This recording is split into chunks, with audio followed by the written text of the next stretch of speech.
Assalamualaikum warahmatullahi wabarakatuh. Bismillahirrahmanirrahim.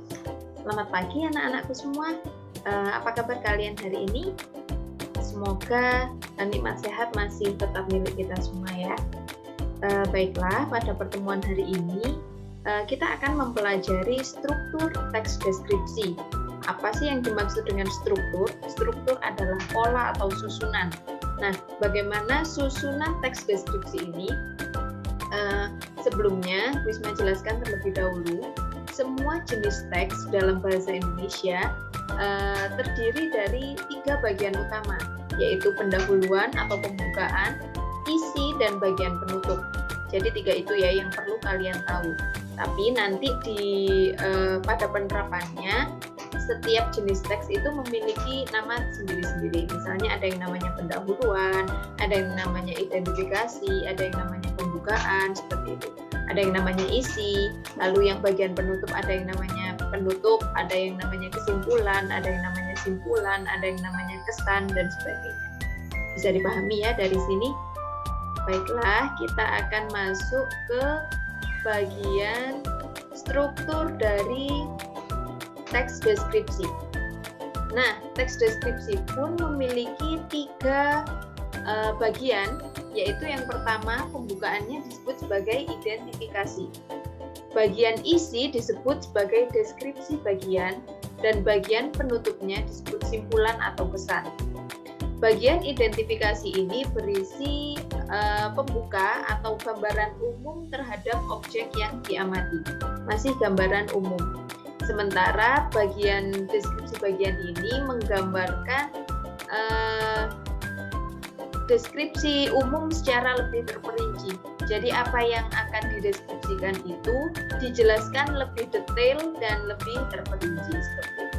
Sementara bagian simpulan atau kesan ini berisi kesan umum objek yang dibahas dan mewakili seluruh aspek penting yang dibahas. Jadi penutupnya adalah simpulan dari objek yang sudah dideskripsikan. Nah, agar tidak bingung, Wisma memberikan sedikit contoh. Nah, ini. Identifikasi ini biasanya berisi nama objek yang dideskripsikan, lokasi, sejarah lahirnya, makna nama, pernyataan umum tentang objek. Karena objeknya kan bisa benda, bisa orang, bisa tempat, bisa kesenian daerah, dan sebagainya. Sementara itu, pada bagian deskripsi bagian, berisi perincian bagian objek yang dirinci berdasarkan tanggapan subjektif penulis. Jadi berdasarkan opini masing-masing. Bisa jadi opini si A dan si B berbeda, karena mereka juga menggunakan panca indera yang berbeda. Seperti itu. Nah, perincian bisa berisi apa yang dilihat, karena teks deskripsi memanfaatkan panca indera.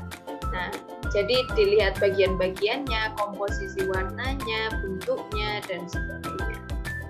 Perincian juga dapat berisi apa-apa yang didengar oleh penulis, suara-suara, gemerisi, dan sebagainya itu bisa digambarkan di bagian ini. Perincian juga dapat berisi apa yang dirasakan penulis. Nah, sekali lagi, ini memanfaatkan panca indera ya. Jadi apa yang dilihat, apa yang didengar, apa yang dirasakan, apa yang dibaui, seperti itu. Nah, sementara itu, simpulan berisi ringkasan umum atau kesan umum terhadap hal yang dideskripsikan. Langsung Bu Isma berikan contoh. Misalnya, kalian akan menulis mengenai belimbing. Nah, bagian identifikasinya apa isinya? Misalnya asalnya dari mana, nama ilmiahnya belimbing itu apa, keistimewaan belimbing apa, dan di mana buah belimbing bisa dijumpai. Lalu bagian deskripsi bagiannya apa, atau isinya itu mengenai apa? Kalian bisa menjelaskan warna batang pohonnya itu seperti apa, warna daun, warna buah, tinggi batang pohon, rata-rata bentuk buah, bentuk daun, dan sebagainya. Dan baru akhirnya kalian menuliskan simpulan dari apa yang kalian tulis. Nah, dari sini masih bisa dipahami ya. Wisma akan memberikan contohnya. Pesona kampung warna-warni. Ada yang sudah pernah mengunjungi Kampung Warna-Warni? Di mana letaknya? Ya, ini di Kota Malang ya.